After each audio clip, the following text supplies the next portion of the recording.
This is TWiT. So this next story, man, when I saw that this had happened, and I immediately went over to eBay, and then I realized I was far too late because I didn't catch this news the second it broke. I will admit I was very disappointed and sad. Ron, you've got this one.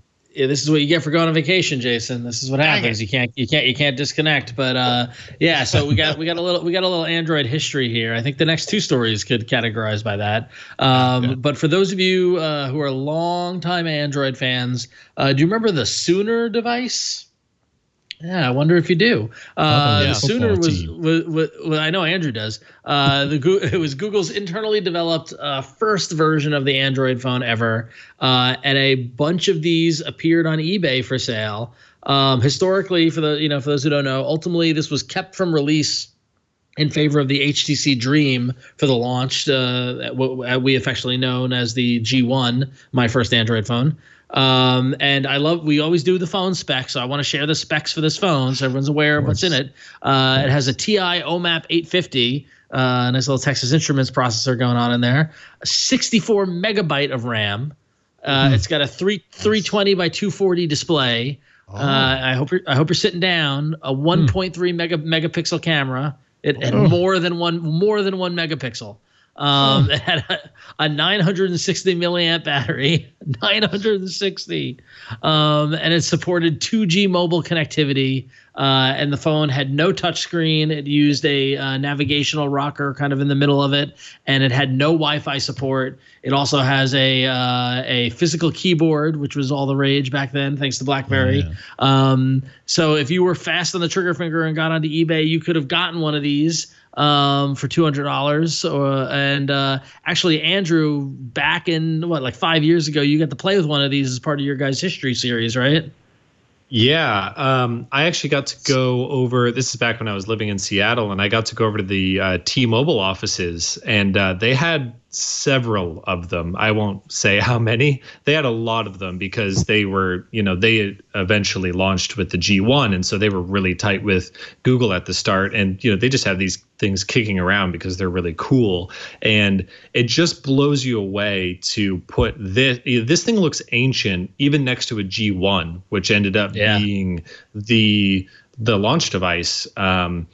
Going from this little BlackBerry style, I mean, that's exactly what it was, a BlackBerry style device with the keyboard on the front, no touch screen, this ancient looking interface, and this really kind of demo looking hardware, to the G1 just several months later, where full touch screen, slide out screen, trackball, all that kind of stuff, completely different paradigm of what Android could be. Now, I don't think there's ever any sort of alternate reality where like the Sooner ends up being the pathway for Android, but it very well could have been something like that, delaying the availability of something like a G1 further had they not decided to can and pivot a lot sooner.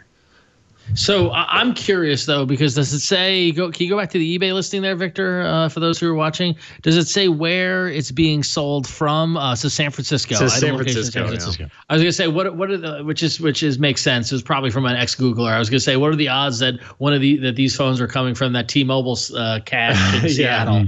Because I used the white one, and there was a blue or a black one, I can't remember, bluish black color too. So they were, these weren't just prototypes in that sense.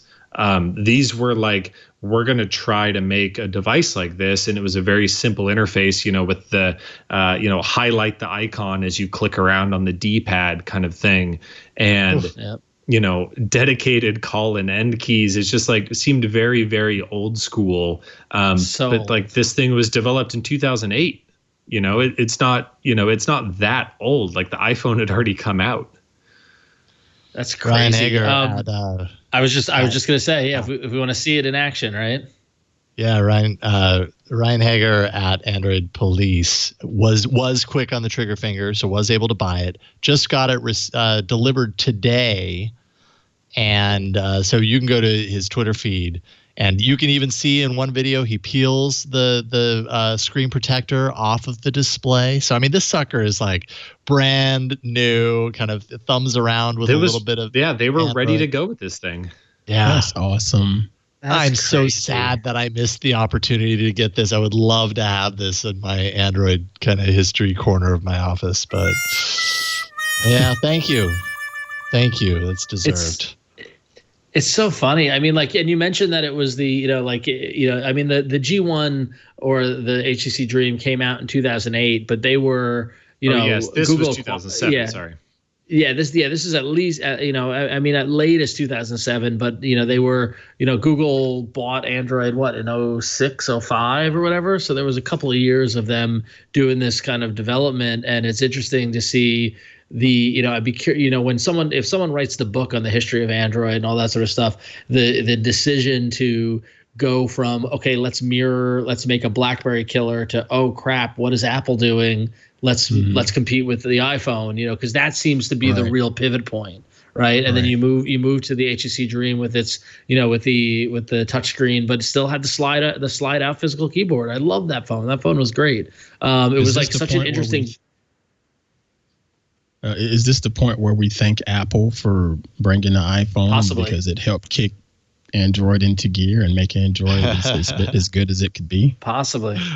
We could be living in a BlackBerry universe still if Google had gone down this road and this had been the successful version. It wasn't a true BlackBerry because it didn't have a jog wheel on the side, and you really need a jog wheel on the side if it was going to be at all good. And we were still, we were still well in that era. The jog wheels on Windows mobile devices and on BlackBerries, like that was still the thing.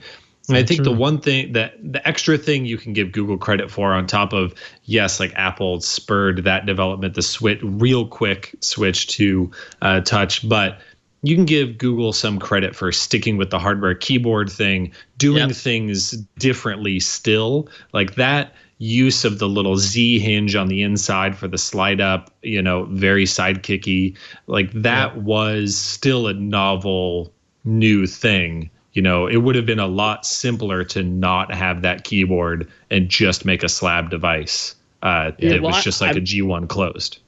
Yeah, I mean, I do argue that the G1 was the bridge device between the BlackBerry / Sidekick era and the chocolate bar, single touchscreen device era.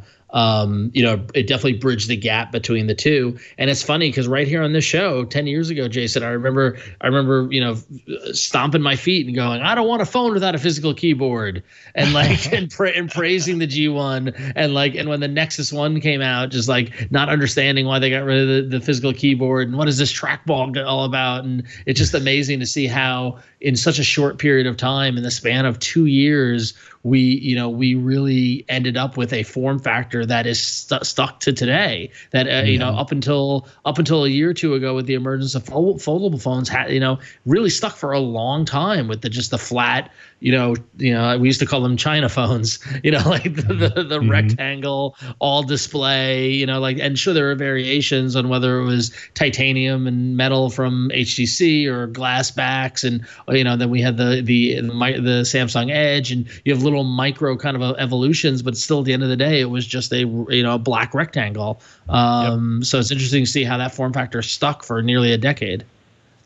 I'm curious to see just how long the foldable generation will stick around, because you see what LG is doing and Samsung and so forth, what they're trying to do with it, but that slab candy bar style is just still the go-to for many people. I don't know if it's a pricing thing or if it's just a functionality kind of thing. Just the availability, I think. Yeah. Yeah, that too. Yeah. Mm-hmm.